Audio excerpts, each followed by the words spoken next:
Hello बच्चों, कैसे हो आप सब लोग। उम्मीद करते हैं कि आप सब एकदम बढ़िया से होंगे, मस्त होंगे और पढ़ाई लिखाई अच्छे से चल रही होगी। जो हमने पिछला वीडियो बनाया था वो अच्छे से आप लोग देखे होंगे।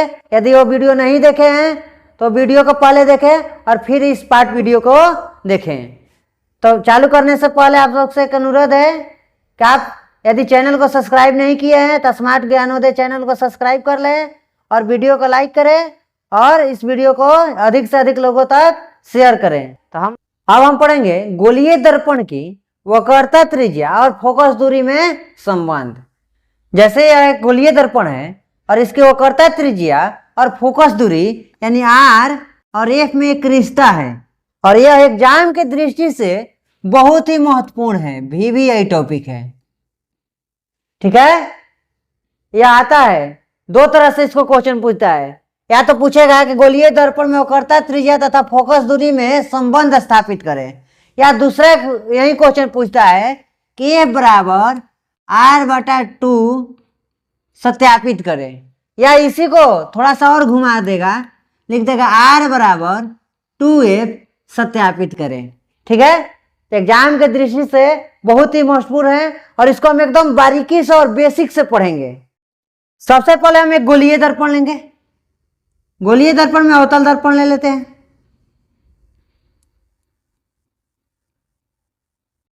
इसके एक साइड रचित कर दिए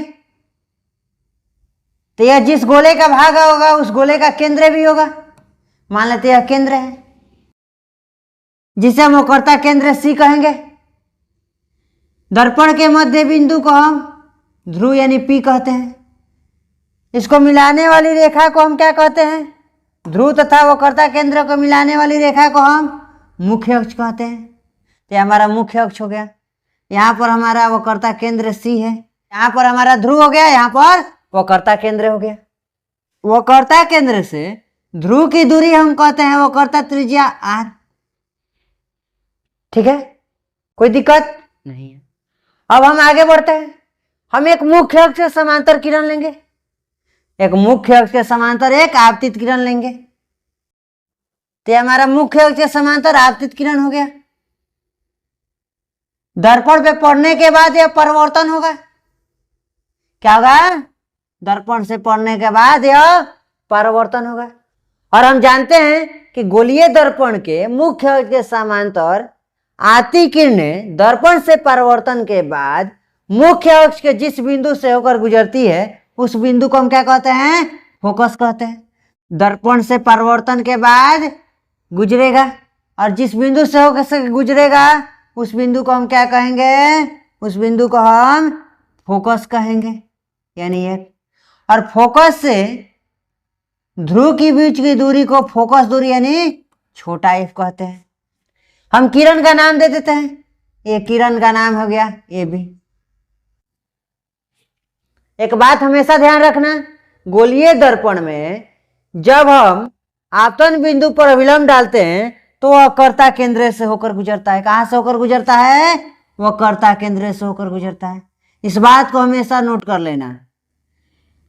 गोलीय दर्पण में आपतन बिंदु पर जब अभिलंब डालते हैं तो वह वक्रता केंद्र से होकर गुजरता है।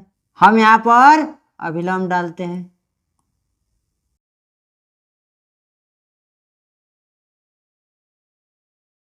बिंदु B को बिंदु C से मिलाया जो कि बिंदु B पर अभिलंब है। तब हम इसको लैंग्वेज देंगे यहाँ पर थोड़ा सा। माना कि Mn एक दर्पण का नाम ले लेते हैं Mn। माना कि Mn एक कौन सा दर्पण है? अवतल दर्पण है। तो लिखेंगे माना कि Mn एक अवतल दर्पण है जिसकी वक्रता केंद्र C, ध्रुव P, फोकस F है। मुख्य अक्ष PC के समांतर AB एक आपतित किरण खींचा। क्या खींचा? मुख्य अक्ष PC के समांतर AB एक आपतित किरण खींचा। ठीक है ना? अच्छा, तो यहां पर देखो तो PC और AB रेखा एक दूसरे के समांतर है। यह हो गया हमारा AB रेखा, यह हमारा AB रेखा और यह हो गया PC रेखा। ये दोनों क्या है? एक दूसरे के समांतर है। तो हम लिख सकते हैं क्या? AB parallel PC। P से C की दूरी को हम क्या कहते हैं? P से C की दूरी को हम वक्रता त्रिज्या कहते हैं ना। वक्रता केंद्र और ध्रुव के बीच की दूरी को वो करता त्रिज्या आर कहते हैं। और क्या है, एफ से पी यानी फोकस से ध्रुव की दूरी को फोकस दूरी कहते हैं, यानी छोटा एफ। ठीक है, इतना बात हम जानते हैं। हम एक और बात जानते हैं कि यह कोण और यह कोण बराबर है। क्यों बराबर है? प्रकाश के परावर्तन के दूसरा नियम से कोण आई बराबर कोण आर होता है ना। कोई दिक्कत नहीं है तो लिख लेते हैं। चूंकि कोण ए बी सी, इस कोण का क्या नाम है? कोण ए बी सी बराबर कोण, ये वाला कोण बराबर है तो इसका नाम क्या होगा? कोण सी बी एफ। कहां से बराबर है? तो परावर्तन के नियम से।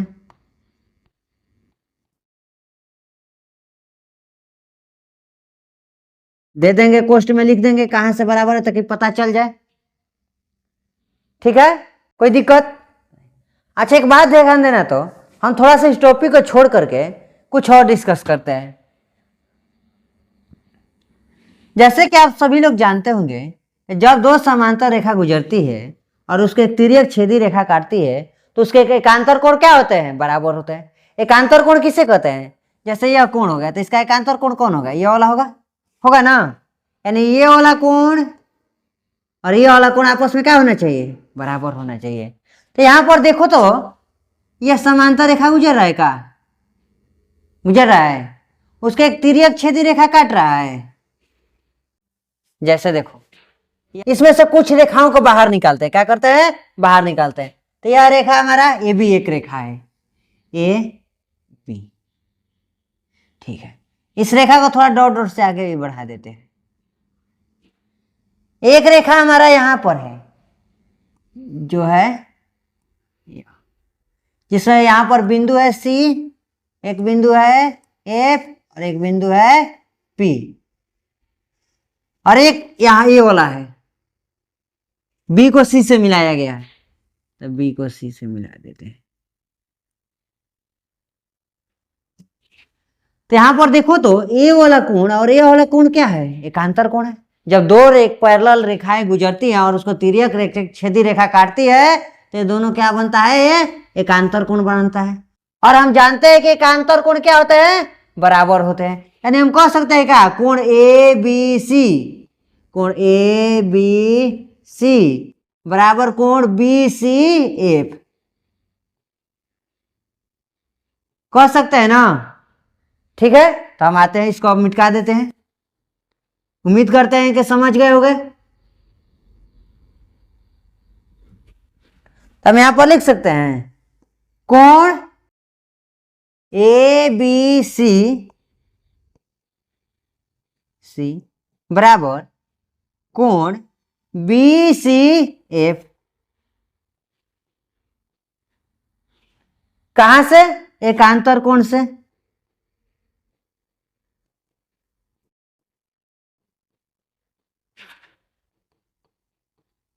ठीक है, इसको हम समीकरण फर्स्ट मान लेते हैं और इसको समीकरण सेकंड मान लेते हैं। तो समीकरण फर्स्ट तथा सेकंड में देखो तो कुछ रिलेशन मिल रहा है। का ए बी सी बराबर सी बी एफ है और ए बी सी बराबर बी सी एफ है। तो यह दोनों कोण भी आपस में क्या होना चाहिए? बराबर होना चाहिए। कैसे? जैसे मान लेते हैं कि एक्स बराबर वाई है, यानी एक्स और वाई आपस में बराबर है, और एक्स के बराबर भी जेड ही है। यानी मानते हैं कि एक्स के बराबर पास 10 रुपया होगा तो वाई के पास भी कितना होना चाहिए था? 10 रुपया होना चाहिए था। एक्स के पास 10 माने हैं तो यहाँ भी एक्स से वही है तो एक्स होना चाहिए। और तो एक्स के बराबर जेड के बराबर 10 रुपया है तो जेड के बराबर पास भी कितना होना चाहिए? 10 रुपया होना चाहिए। यानी वाई और जेड आपस में बराबर है। जब एक्स बराबर वाई और एक्स बराबर जेड है तो वाई बराबर जेड होगा ना। तो अब हम लिखेंगे समीकरण फर्स्ट तथा सेकेंड से। समीकरण फर्स्ट तथा सेकेंड से हमको क्या मिल रहा है? कोण सी बी एफ बराबर कोण बी सी एफ, कोण सी बी एफ बराबर कोण बी सी एफ। ठीक है, कोई दिक्कत? तो देखो तो कोण सी बी एफ कौन सा कोण है? सी बी एफ, यही वाला कोण है। थोड़ा सा हम यहाँ पर कलर चेंज करके मार्क लगाते हैं। यही वाला कोण है क्या?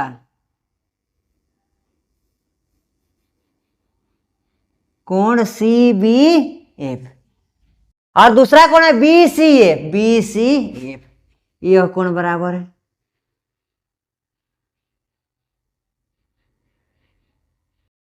यानी इसको हम त्रिभुज एक ले लें बी सी एफ, तो इस त्रिभुज में दो कोण क्या है? आपस में बराबर है।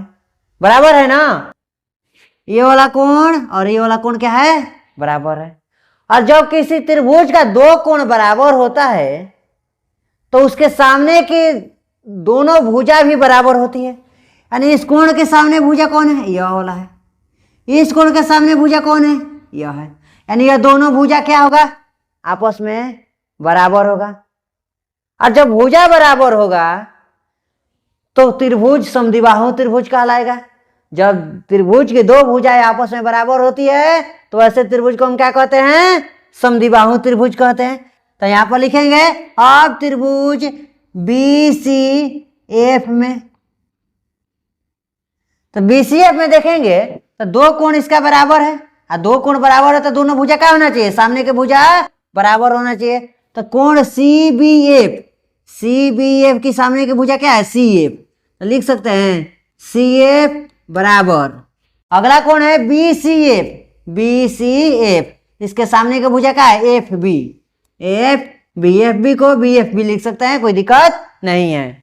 क्या होगा? ये दोनों भुजा बराबर है। अब हम इसको समीकरण 3 मान लेंगे। ठीक है, तो अब हम आगे बढ़ते हैं। अच्छा, मान लेते हैं कि जो ए बी किरण आपतित किरण है मुख्य अक्ष के एकदम निकट से जाता, क्या होता? मुख्य अक्ष से निकट से जाता तो क्या होता? देखो तो। अच्छा, हम यहां पर मान लेते हैं कि एक दर्पण है, अरे इसका मुख्य अक्ष है, जस्ट इसके नजदीक से कोई किरण गुजरा होता तो क्या होता? ये यहां से मान लो ये वाला जो रेखा है तो यही ना होता है एफ बी। एफ बी और एफ पी में कोई अंतर रहता का? नहीं रहता। यानी यह वाला भुजा और यह भुजा बराबर होता ना, यानी एफ बी बराबर एफ पी होता। अब हम लिखेंगे कि यदि आपतित किरण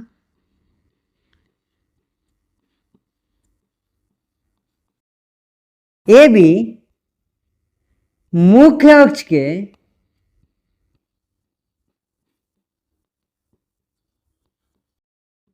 अत्यंत निकट से गुजरता, अत्यंत निकट से गुजरता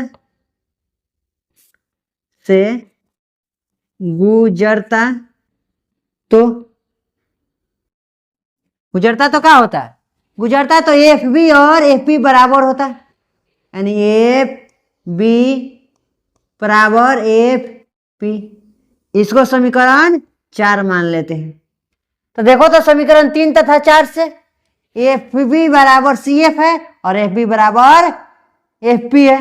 यानी एफ पी और सी एफ क्या होना चाहिए? आपस में बराबर होना चाहिए। यानी हम लिख सकते हैं यहां पर समीकरण 3 तथा 4 से, समीकरण 3 तथा 4 से क्या होगा? सी एफ बराबर एफ पी होगा। यानी सी एफ की जगह पर हम एफ पी लिख सकते हैं, कोई दिक्कत नहीं है। अब हम यहां पर थोड़ा सा देखते हैं, तो एक लाइन यहां पर हम खींचते हैं थोड़ा सा समझने के लिए, और यह है सी और यह है एफ और यह है पी। अच्छा, सीपी जो है, सीपी को हम लिख सकते हैं क्या? सीपी बराबर C F plus F P लिख सकते हैं क्या? कैसे दोनों इतना और इतना जोड़कर ही ना सीपी बना हुआ है। ठीक है, तो यानी सीपी बराबर हम C F plus F P लिख सकते हैं, कोई दिक्कत नहीं है। तो हम लिख सकते हैं चूंकि क्योंकि Cp बराबर Cf प्लस Fp और Cf का मान Cf Fp के बराबर है। हम लिख देगा कि Cp बराबर Fp प्लस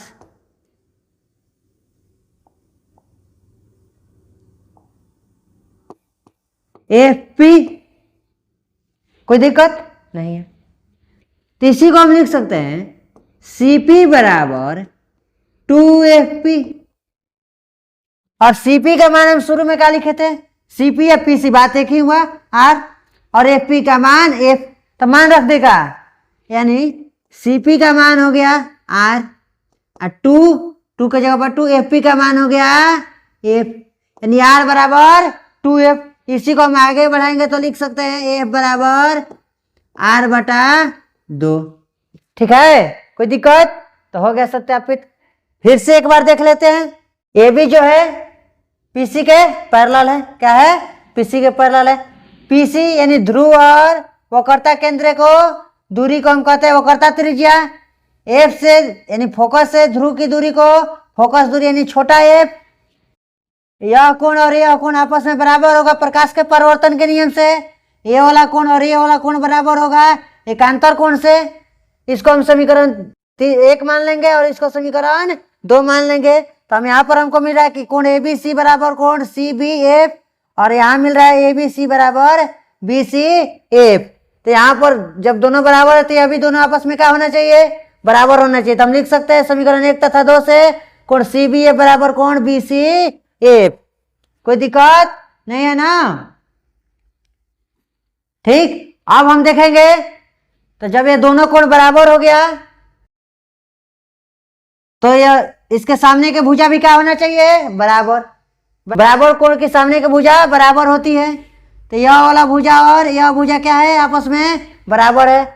अब हम आगे बढ़े। यदि यह रेखा यहाँ से एकदम नजदीक से गुजरता तो यहाँ से यहाँ तक की दूरी और यहाँ से यहाँ तक की दूरी बराबर होती है। नहीं तो हम लिख सकते थे कि एफ बी बराबर एफ पी। इसको समीकरण हम 4 मान लिए। समीकरण 3 तथा 4 से हम देखें तो एफ बी बराबर सी एफ और एफ बी बराबर एफ पी। तो सी एफ और एफ पी बराबर होगा सी एफ बराबर एफ बी। अब यहां से हम देखें तो इसको हम सी पी को लिख सकते हैं C A plus F P, यानी सी पी बराबर C A plus F P. C P बराबर F P plus F P लिख सकते हैं क्योंकि सी पी एफ पी के बराबर आया है ना। तो बराबर आया तो F P plus F P लिख सकते हैं। F P plus F P 2FP। C P बराबर 2FP। सी पी का मान पहले से हमको पता है कि आर होता है और एफ पी का मान एफ होता है। तो हम यहाँ पर रख देते हैं सी पी बराबर आर और 2 की जगह पे 2, एफ पी की जगह पे एफ, यानी आर बराबर 2F। इसको आगे बढ़ाएंगे तो हो जाएगा एफ बराबर आर बटा 2। हो गया प्रूफ, सत्यापित। ठीक है, तो आज के लिए इतना ही।